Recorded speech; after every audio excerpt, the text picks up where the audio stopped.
இல்ல எல்லா இடத்துலயும் பஸ் நிப்பாட்டலாம். பஸ் நிப்பாட்டுறதுக்குன்னு சொல்லி ஒரு இடம் ஒன்று இருக்குது. அந்த இடத்துல மட்டும்தான் எங்களுக்கு ஏறேலும். அடுத்தது பஸ் வந்து நிப்பாட்டாம எங்களுக்கு இறங்கவும் வேணாம். நல்லா நிப்பாட்டினோடனே டிரைவரும் அதை பார்த்துக்கல வேணும்.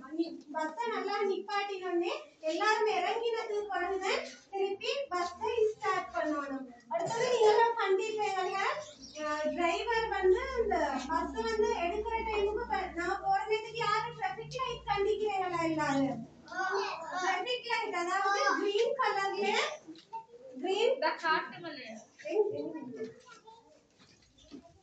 இதுதான் டிராஃபிக் லைட். வெளிய சைடுல என்னென்ன கலர் இருக்குது?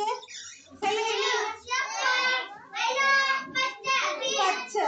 இதுல வந்து ரெட் லைட் பத்திச்சுன்னு சொன்னா டிரைவர் பஸ் நிப்பாட்டிர வேணும். என்ன செய்யணும்?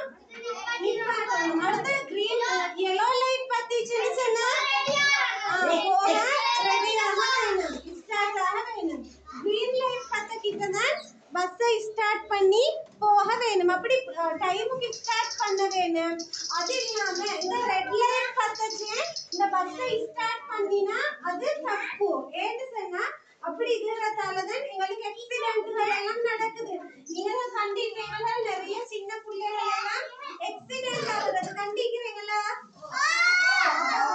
காரணம் வந்து இது ரெட் லைட் பத்தச்சு yellow லைட் பத்தச்சு பஸ்ஸை ஸ்டார்ட் பண்ணிட்டு போறது. அப்படி ஸ்டார்ட் பண்ணினா அத வந்து யாரு பார்க்க வேணும்? யாரு பார்க்கறது?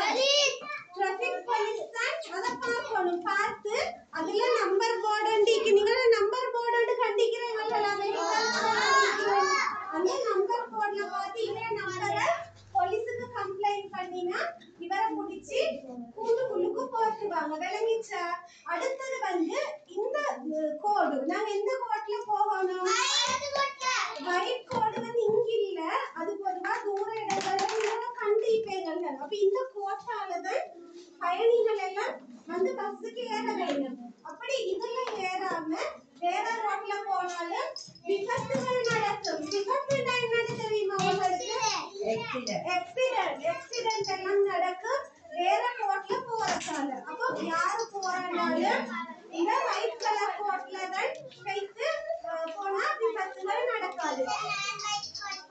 இந்த ஒயிட் கோட் இருக்கிற இடத்துல டிரைவர் பஸ்ஸை நிப்பாட்டிடணும். பஸ்ஸை நிப்பாட்டாட்டி அதுவும் அவருக்கு குற்றமாகும். அதையும் டிராஃபிக் போலீஸ் பார்த்துட்டு போலீஸுக்கு கம்ப்ளைண்ட் பண்ணி விளங்கிச்சா டிரைவர்?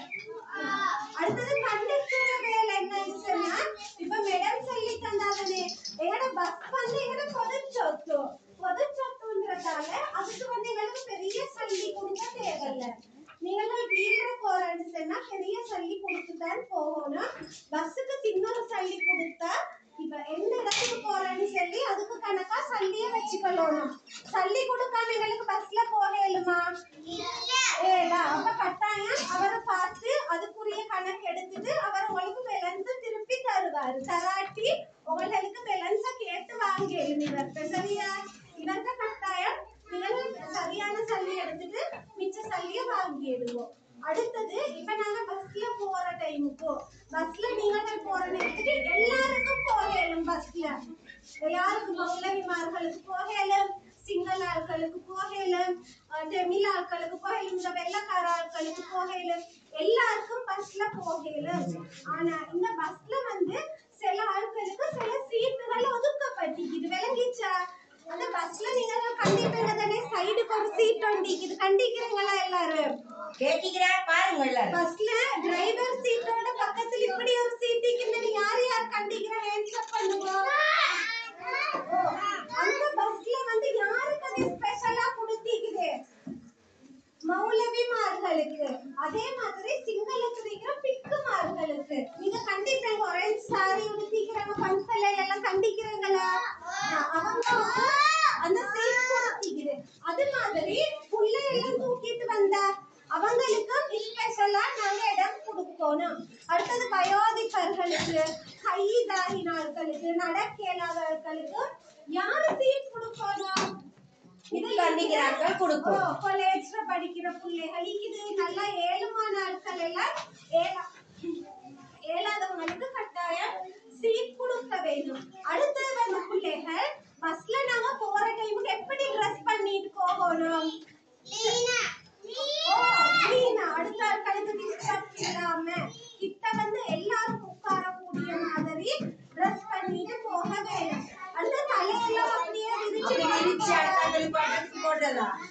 கட்டிட்டு போறதா அழகா அடுத்தாக்களுக்கு டிஸ்டர்ப் இல்லாம முடியெல்லாம் உடுப்பு தான் அடுத்தாக்களுக்கு டிஸ்டர்ப் இல்லாம நீங்க உடுத்துட்டு தலைய வாழ்த்து போகணும்.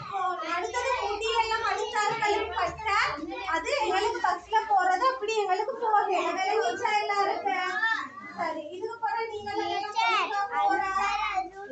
பஸ்ல எங்களுக்கு இப்ப ட்ரிப் எல்லாம் போறோம்னா எங்களுக்கு பாட்டு வந்து போட்டுட்டு நல்லா ஜொலியா போகணும். இப்ப இன்னைக்கு நாங்க போக போறது ட்ரிப் கொண்டு சரியா எல்லாரும் சேர்ந்து நாங்க இன்னைக்கு ட்ரிப் கொண்டு சோங் கொண்டு போட்டு போவோம் மேடம். சரி